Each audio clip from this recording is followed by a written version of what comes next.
Hello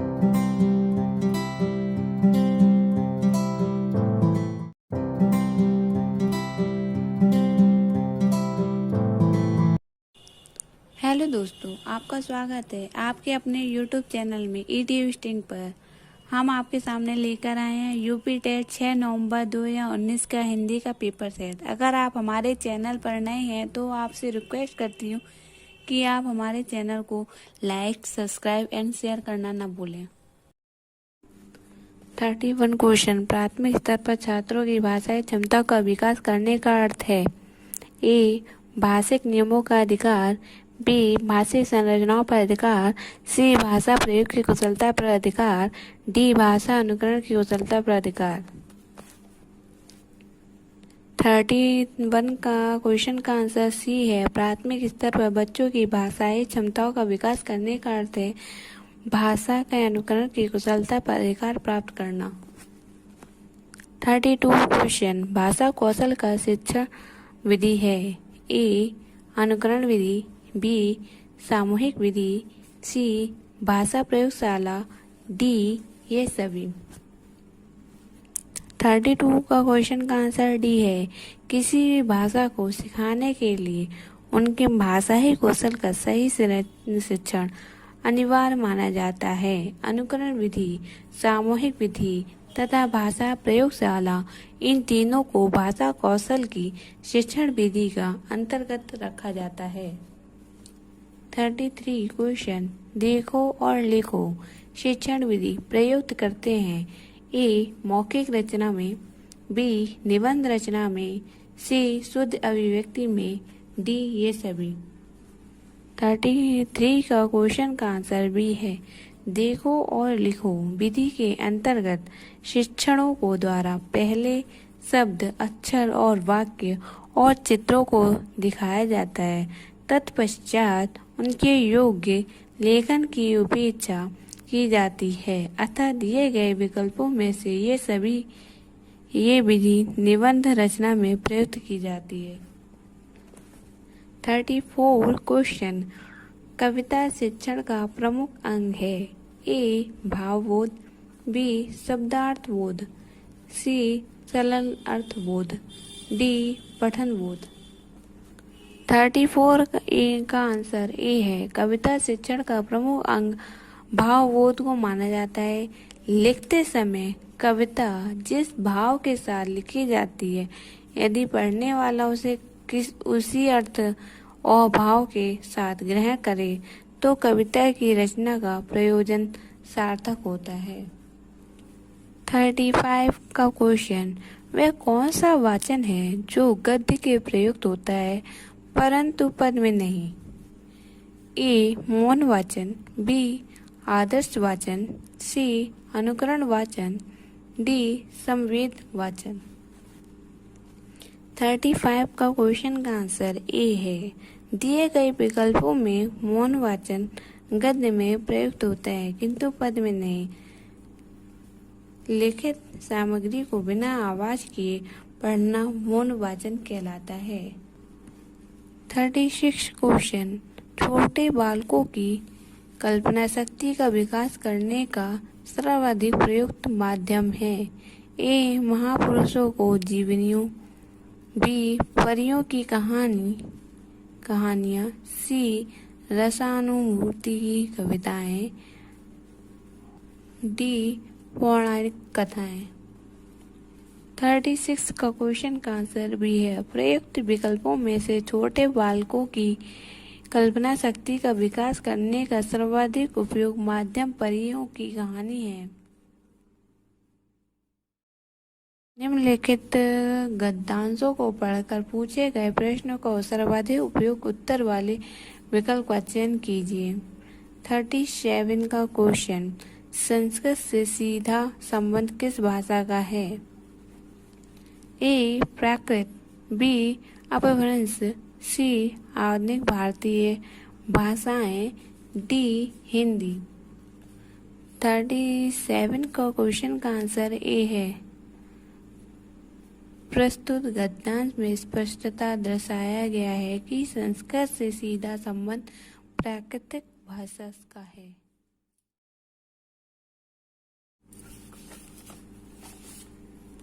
38 question. अपभ्रंश को हिंदी साहित्य का अंग न मानने के लिए क्या आधार है? ए. शब्द समूह की भिन्नता, बी. व्याकरणीय ढांचे की विभिन्नता, सी. उच्चारण में विभिन्नता, डी. ये सभी। 38 क्वेश्चन का आंसर डी है। वर्तमान समय में यह धारणा कि हिंदी में अपभ्रंश से निकलती है खंडित हो चुकी है। शब्द समूह, उच्चारण तथा व्याकरणिक ढांचे की अलग होने से अपभ्रंश साहित्य को हिंदी साहित्य का अंग नहीं माना जा सकता। 39 क्वेश्चन। संस्कृत का क्षेत्र किस सीमा तक विस्तृत था? ए. प्रादेशिक, बी. मध्यदेशिक, सी. सर्वदेशिक, डी. क्षेत्रीय। 39 क्वेश्चन का आंसर सी है। प्रस्तुत गद्यांश में यह स्पष्टता दर्शाया गया है कि प्राचीन मध्यकालीन आर्य भाषा संस्कृत का क्षेत्र सर्वदेशिक था। 40 क्वेश्चन। सांस्कृतिक नैरतंत्र के लिए किसका अध्ययन आवश्यक है? ए. संस्कृत, बी. अपभ्रंश, सी. प्राकृत, डी. हिंदी। 40 क्वेश्चन का आंसर बी है। अपभ्रंश के उत्तर भारत की आधुनिक आर्य भाषाओं का विकास हुआ है तथा जातनीय भाषाओं ने संस्कृत और अपभ्रंश से बहुत कुछ लिया। इसी आधार पर संस्कृत नैरंत्य के लिए अपभ्रंश का अध्ययन आवश्यक है। 44 क्वेश्चन। गाथा सप्तशती किस भाषा की रचना है? ए. प्राकृत, बी. संस्कृत, सी. हिंदी, डी. ब्रजभाषा। 41 क्वेश्चन का आंसर ए है। गाथा सप्तशती प्राकृत भाषा की रचना है। यह प्राकृत भाषा में गीति साहित्य की अनमोल निधि है। इसमें प्रयुक्त किए गए छंद का नाम गाथा है। गाथा सप्तशती में 700 गाथाएं हैं। 44 क्वेश्चन। शब्द का लोक प्रसिद्ध अर्थ कहलाता है। 42 क्वेश्चन। शब्द का लोक प्रसिद्ध अर्थ कहलाता है। ए. वाच्यार्थ, बी. लक्ष्यार्थ, सी. व्यंग्यार्थ, डी. इनमें से कोई नहीं। 42 का क्वेश्चन का आंसर ए है। शब्द का लोक प्रसिद्ध अर्थ वाच्यार्थ कहलाता है। वाच्यार्थ वह है जो शब्दों को नियम या मूल अर्थ द्वारा ही प्रकट होता है।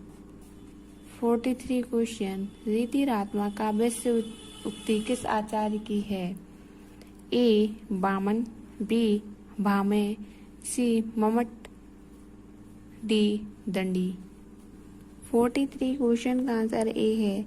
रीतिरात्मा काव्य उक्ति आचार्य वामन की है। उनके अनुसार काव्य के नित्य, धर्म, प्रसाद और ओज आदि गुण ही हैं तथा इन्हीं गुण पर आधारित रीति ही काव्य की अंतरात्मा है। 44 क्वेश्चन। इप्सित शब्द का विलोम बताइए। ए. अनिप्सित, बी. अइप्सित, सी. अवप्सित, डी. अनिप्सित। 44 का क्वेश्चन का आंसर ए है। प्रसिद्ध विकल्पों में से इप्सित शब्द का विलोम शब्द अनिप्सित है। 45 क्वेश्चन। वह व्यक्ति जिनके हृदय में भाव उत्पन्न होता है उसे कहते हैं। ए. विभाव, बी. आलम्बन, सी. उद्दीपन, डी. आश्रय। 45 क्वेश्चन का आंसर डी है। वह व्यक्ति जिनके हृदय में भाव उत्पन्न होता है उन्हें आश्रय कहते हैं। 46 क्वेश्चन। संचारी भावों की संख्या है। ए. 30, बी. 32, सी. 33, डी. 35।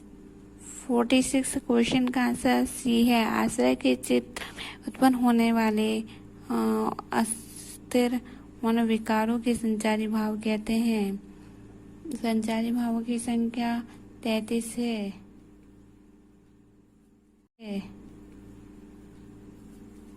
47 का क्वेश्चन। तद्योतन शब्द में कौन सी संधि है? ए अयादि संधि, बी दीर्घ संधि, सी यण संधि, डी वृद्धि संधि। 47 का क्वेश्चन का आंसर सी है। दध्योदन शब्द में यण संधि है। 48 क्वेश्चन, लंगोटी में फाग खेलना मुहावरे के सही अर्थ है। ए दरिद्रता के आनंद लूटना, बी मौज मस्ती करना, सी आनंद में जीवन जीना, डी तैनी धोना। 48 क्वेश्चन का आंसर है ए लंगोटी में फाग खेलना मुहावरे में सही अर्थ है दरिद्रता का आनंद लूटना से है। 49 क्वेश्चन, सभागार में बहुत आदमी थे वाक्य है। ए गुणवाच्य, बी सर्वनामिक वाक्य, सी निश्चित परिणाम वाचक, डी अनिश्चित परिणाम वाचक। 49 क्वेश्चन का आंसर डी है। सभाकर वो बहुत आदमी थे वाक्य में अनिश्चित परिणाम वाचक है। 50 क्वेश्चन, सुंदर है विहंग, सुमन सुंदर, मानव तुम सबसे सुंदरतम। उक्त पंक्ति किस कवि की है? ए जयशंकर प्रसाद, बी सुमित्रानंद पंत, सी निराला, डी मैथिली शरण गुप्त। 50 क्वेश्चन का आंसर बी है। सुंदर है विहंग, सुमन सुंदर, मानव तुम सबसे सुंदरतम। उक्त पंक्ति कवि सुमित्रानंद पंत की है। 51 क्वेश्चन, निम्नलिखित में अल्प प्राण ध्वनि है। ए गा, बी घ, सी छ, डी झ। 51 क्वेश्चन का आंसर ए है। जिन व्यंजनों के उच्चारण में मुख से कम हवा निकले वे अल्प प्राण व्यंजन कहते हैं। प्रत्येक वर्ण का पहला, तीसरा और पांचवा व्यंजन वर्ण अल्प प्राण ध्वनि होती है, जैसे का, गाड़ा, चा, जा आदि। 52 क्वेश्चन, मूढ़ में मुकुट धरे 52 क्वेश्चन, मूढ़ में मुकुट धरे सोहत है गोपाल पद में कौन सा काव्य दोष है? ए ग्रमित्व, बी क्लिष्टव, सी अश्लीलत्व, डी श्रुति कटुत्व। 52 क्वेश्चन का आंसर ए है। मूढ़ में मुकुट धरे सोहत है गोपाल पद में ग्रमित्व काव्य दोष है। 53 क्वेश्चन, सरहप्पा का शब्द निम्नलिखित में से किसे कहते हैं? ए जैन काव्य, बी नाथ साहित्य, सी सिद्ध साहित्य, डी रासो काव्य। 53 क्वेश्चन का आंसर सी है। सरहप्पा का शब्द दिए गए विकल्पों में से सिद्ध साहित्य से है। सिद्ध साहित्य कवि में सरहप्पा का स्थान मुख्य है। सरहप्पा का 84 सिद्धों से प्रचलित तालिका में 6वां स्थान है। इनका मूल नाम राहुल था। 54 क्वेश्चन, अमृतलाल नागर के जीवनी परक उपन्यास मानस का हंस में किसके जीवन का चित्रण किया गया है? ए सूरदास, बी तुलसीदास, सी रैदास, डी मीराबाई। 54 क्वेश्चन का आंसर बी है। अमृतलाल नागर के जीवनी परक उपन्यास मानस का हंस में तुलसीदास के जीवन का चित्रण किया गया है। यह उपन्यास वर्ष 1972 के प्रकाशित हुआ है। उस उपन्यास में तुलसीदास का जो चित्रित किया गया है स्वरूप चित्रित किया गया है वह शायद मानव का रूप है। वो सहज मानव का रूप है। 55 में उक्त पंक्ति में कौन सा छंद है? ए मालिनीय, बी शालिनीय, सी ए मालिनीय, बी शालिनीय, सी मुंजंगीय, डी इंद्रवजा। 55 क्वेश्चन का आंसर बी है। प्रसिद्ध मंत्र में शालिनी छंद है। इनके प्रत्येक चरण में एक तो और दूसरे गुरु होते हैं। एक मृगण, दो और दोनों गुरु होते हैं। 56 क्वेश्चन, भरत मुनि के रस सूत्र में निम्नलिखित में से किसका उल्लेख नहीं है? ए स्थानीय भाव, बी शांत रस, बी अनुभव, डी व्यविचार्य भाव। 56 क्वेश्चन का आंसर ए है। भारती मुनि के रस का उल्लेख अपने प्रसिद्ध ग्रंथ नाट्यशास्त्र में दिया गया है। उनका नीचे दिए गए पदांश को पढ़कर पूछे गए प्रश्नों का सर्वाधिक उपयुक्त उत्तर वाले विकल्प का चयन कीजिए। 57 क्वेश्चन। प्रसिद्ध पदांश का मुख्य प्रतिपाद्य है। ए प्राकृतिक चित्रण, बी मानसिक चित्रण, मानवीय चित्रण, सी बसंत का चित्रण, डी हेमंत ऋतु की प्रातः काल का चित्रण। 57 क्वेश्चन का आंसर बी है। प्रस्तुत पदांश का मुख्य प्रतिपाद्य मानवीय चित्रण है। यहाँ हेमंत ऋतु और सूर्य की किरणों का मानवीय रूप से चित्रण किया गया है। 58 क्वेश्चन।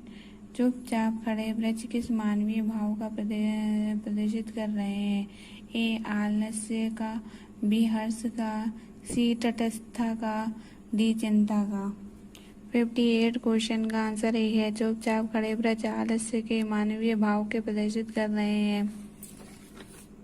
59 क्वेश्चन। बसंत के स्वप्न देखना पंक्ति का आशय है। ए सुप्त होना, बी जागृत होना, सी प्रकृति से प्रेम होना, डी आशा और उत्साह का संचरण होना। 59 क्वेश्चन का आंसर डी है। बसंत के स्वप्न देखना पंक्ति का आशय यह है कि शीतल ऋतु के पश्चात जब वो बसंत की स्थित उल्लास की रोशनी दिखने लगती है तो आशा और उत्साह का संचरण होता है। 60 क्वेश्चन। द्वार खोल, ग्रहण की किरणों के आंगन पर बैठा यह हेमंत प्रातः नीरव पृथ्वी पर। उक्त पंक्ति में कौन सा अलंकार है? ए उपमा, बी रूपक, सी मानवीकरण, डी भ्रांति मान। 60 क्वेश्चन का आंसर बी है। प्रसिद्ध पदांश में हेमंत ऋतु तथा सूर्य की किरणों के मानवीय रूप से दर्शाया गया है। जब प्राकृतिक वस्तु के आदि और मानवीय भावनाओं का वर्णन किया जाता है तो वहाँ पर मानवीय अलंकार होता है।